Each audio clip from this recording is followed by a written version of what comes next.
The NBA Finals tip off tonight, and we do have to spend at least 10 minutes here previewing and making our picks for the Denver Nuggets Miami Heat series. Yeah. Where do you guys want to start with this? Well, I was listening to NBA radio. Frank Isola and Mitch, what's the other New York writer? Mitch Lawrence. I think it was Mitch Lawrence. Normally he's with Scalabrine. Yeah, Scalabrine wasn't on this morning for some reason. All right, it's Mitch Lawrence. I think it was Mitch Lawrence. I'm not 100% sure. I can't remember. And it was interesting. And the reason they brought this up, I hadn't heard this, but then they played the clips where Jokic was asked, like, who was the guy he looked up to in the NBA when he was coming up. Mm-hmm.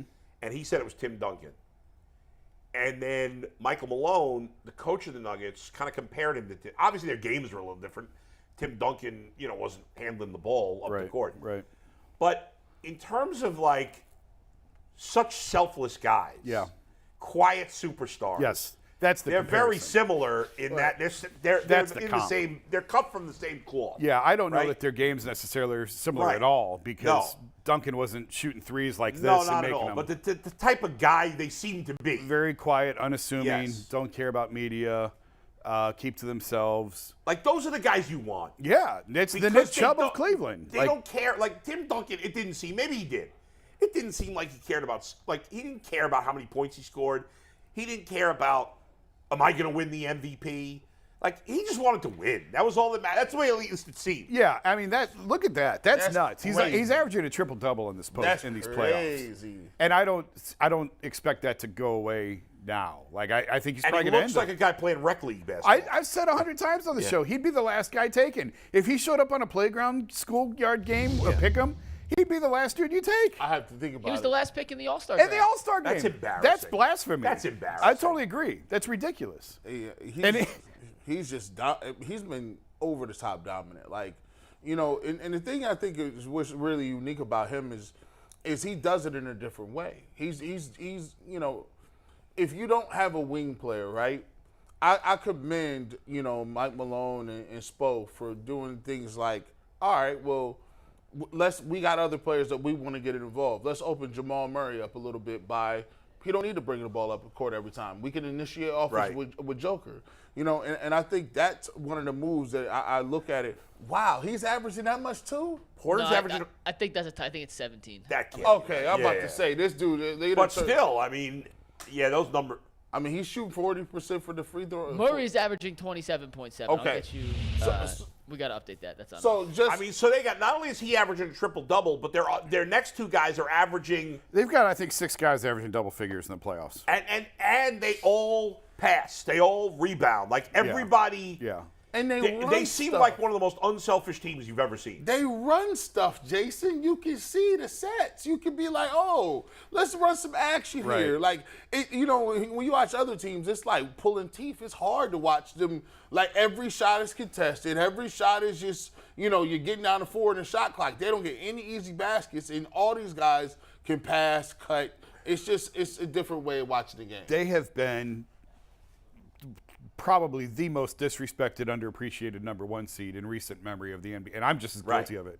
I thought Phoenix would beat them in the second round. I thought the Lakers were going to beat them in the conference. I did too. I'm done picking against the Nuggets. Like, you can't. They are for real, and I was so impressed watching. They outclassed the Lakers by a mile in terms of talent in that series.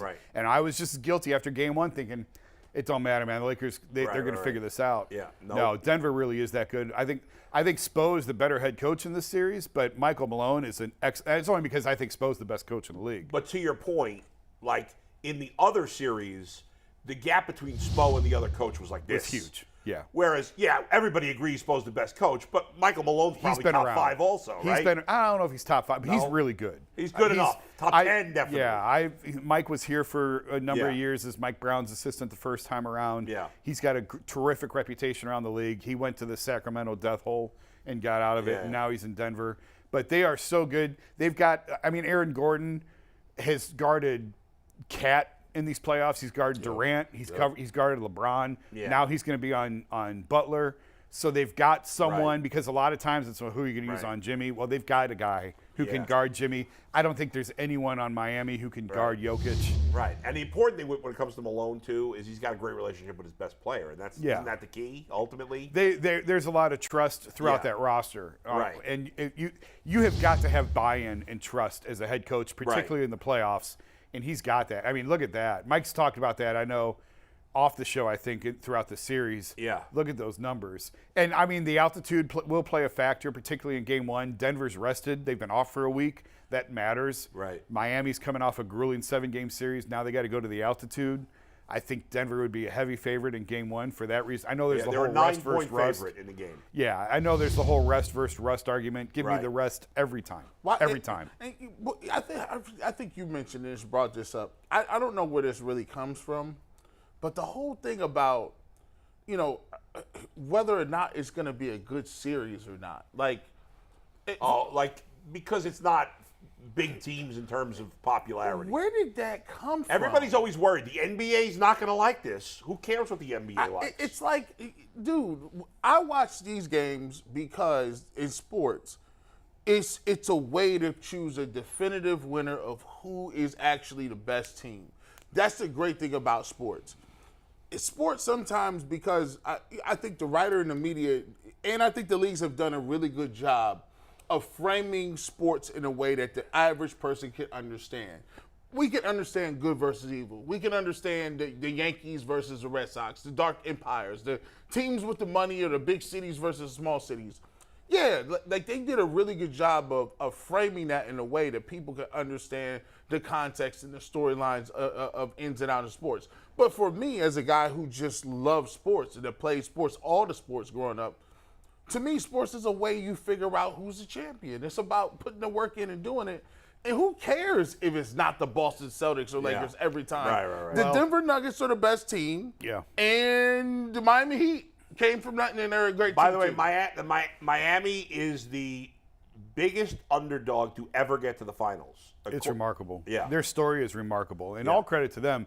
But you're going to find out in about 2 weeks why the league doesn't want this but we don't, when the ratings come out. Right, the ratings are going to be crappy, but I don't care about that. Well, no, but you're an avid sports fan. Like people who love the NBA and people who love sports in general are going to watch. Yeah. But that's not that big of a majority of like the numbers are going to be low on Same this thing series. with hockey. They got unexciting. Not that hockey's as big as basketball. NFL doesn't matter. You're going to watch Super Bowl. Right, it's the only sport that doesn't matter. It doesn't matter. It's the only sport that doesn't matter. But baseball, basketball, it matters. Right. Markets matter. Right, exactly. Go ahead, Mikey. We did a top 5 that we have to get in today because the storylines to watch in the finals. Okay. So we're going to do a 5 storylines that you have to be paying attention to as these two teams duke it out over the next at least 4 games. The first one and the least serious of all of them. Are you guys ready? I bet you don't even know this exists. How about the Nikola Jokic-Nikola Jovic matchup in the finals? The Miami Heat's first-round pick this year is Nikola Jovic, whose favorite player growing up was Nikola Jokic. Jovic won't play. Jokic is obviously the favorite to win MVP. What? Almost the exact same name. I bet you didn't know it existed. Crazy. First of all, I don't care, but it's not a top 5 storyline. Yes, it is, because the other 4 are combined, really. Because they got the same name?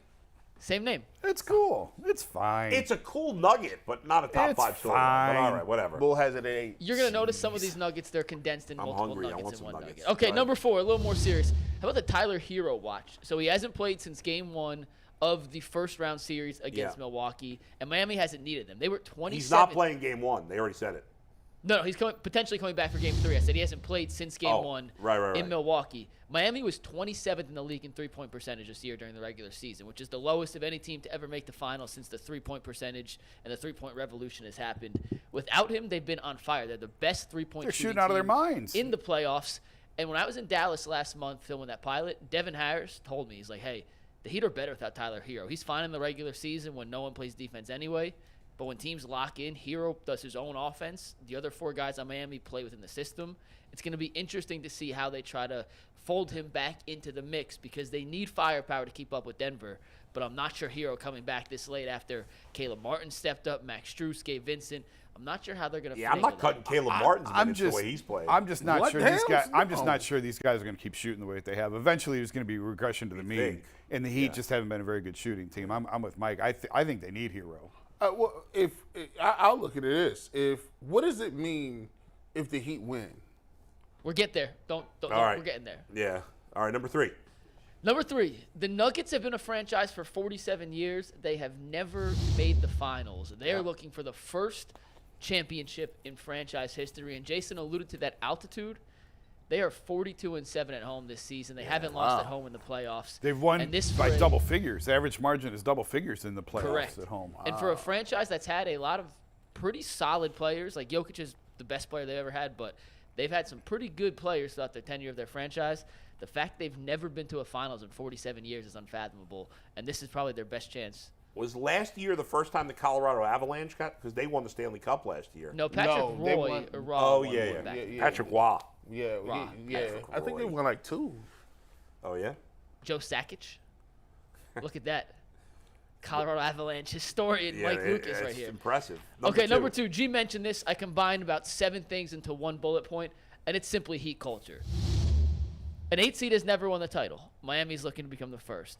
If they could, and if they do, that would cement Jimmy Butler's status as one of the all-time great playoff performers and would cap off a historically phenomenal playoff run, catapulting him from that mid-level tier. You know, most people throughout the season thought he was top 12 to 15 in that range. I don't think you could start any list without him being in the top 5 or 6 if they are to pull this off. No doubt. Trivia question for you guys based on Heat culture. 6 coaches in NBA history have 3 rings. 6. Spo's looking to become the 7th. Can you name the 6 who currently have 3? Phil Jackson. Correct. Pat Riley. Correct. Pop. Correct. Casey Jones. No. Auerbach. Correct. Oh, 2 more. How did I not get that one? You said how many rings? 2 more. At least 3. Casey Jones didn't win 3? No. 1 obvious, 1 not so obvious.